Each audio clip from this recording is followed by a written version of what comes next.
Magandang araw po. Narito na po magiging lagay ng panahon ngayong umaga ng Miyerkules, July 29, 2026. Pero bago yon, baka pwedeng palagi share naman ng video na ito.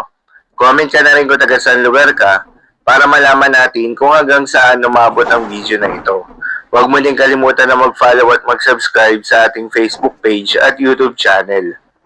Sa kasalukuyan na tayo sa Pag-asa, may panibagong low pressure area na nabuo sa loob ng Philippine Area of Responsibility at nakakaapekto ito sa may silangang bahagi ng ating bansa, gayon din itong easterlies o yung mainit na hangin na nanggagaling sa may karagatang Pasipiko. Dahil dito ay asahan yung maulap na kalangitan na may kalat-kalat na mga pagulan at thunderstorms.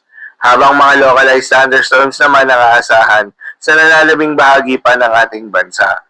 Dahil dito ay asahan naman yung generally fair weather condition, subalit hindi inaalis yung chance ng mga panandaliang buhos ng ulan. Samantala, yung binabantayan niya na low pressure area sa loob ng Philippine Area of Responsibility ay huling namataan sa layong 280 kilometers silangan ng Katarman, Northern Samar. Base sa datos ng Pag-asa, hindi naman inaasahan na lalakas ito bilang isang bagyo within the next 24 hours.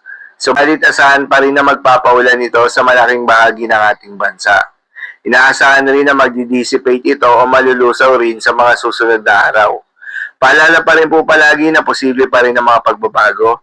Kaya naman patuloy lamang na magantabay sa mga update nating ilalabas, lalo na ng Pag-asa.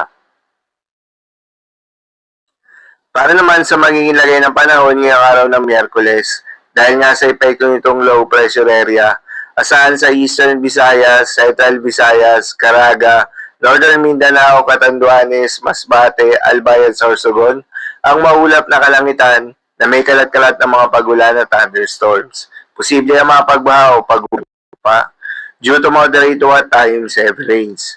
Habang sa nalalabing bahagi ng Bicol Region ay asahan rin yung bahagi ang maulap hanggang sa maulap na kalangitan na may kalat-kalat na mga pagulan at thunderstorms na dulot naman ng easterlies. Posible rin na mga pagbaha o pag-uho ng lupa due to moderate to at times heavy rains.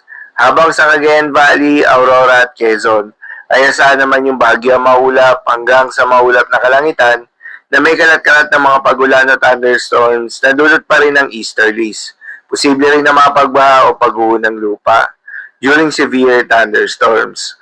At sa nalalabing bahagi pa ng ating bansa kasama ng Metro Manila, ay asahan rin yung bahagi ang maulap hanggang sa maulap na kalangitan na may kalat-kalat na mga pag-ulan o thunderstorms na dulot naman ng mga localized thunderstorms. Posible rin na mga pagbaha o pag-uho ng lupa during severe thunderstorms. Madalas nabobo ang mga thunderstorms na ito tuwing hapon o gabi na nagtatagal ng 1 hanggang 2 oras. Kaya naman ingat sa mga posibleng mata na pagbaha at pag-uho ng lupa, lalong-lalo na sa mga lugar na inuulan na noong mga nakaraang araw pa. Para naman sa magiging lagay ng mga dagat baybayin, ayon sa Pag-asa ay wala tayong nakataas na gale warning sa anumang seaboards ng ating bansa. Kaya naman malayong makakapamalaot yung mga kababayan nating mangingisda at yung may mga maliliit na sasakyan pandagat, subalit iba yung pag-iingat pa rin, lalo na kung meron tayong offshore thunderstorms activity at paglakas ng hangin at kakibat ito ay pagtaas rin ng mga pag-alon. So yun lang po para sa lagay ng panahon ngayong araw ng Miyerkules. Keep safe everyone.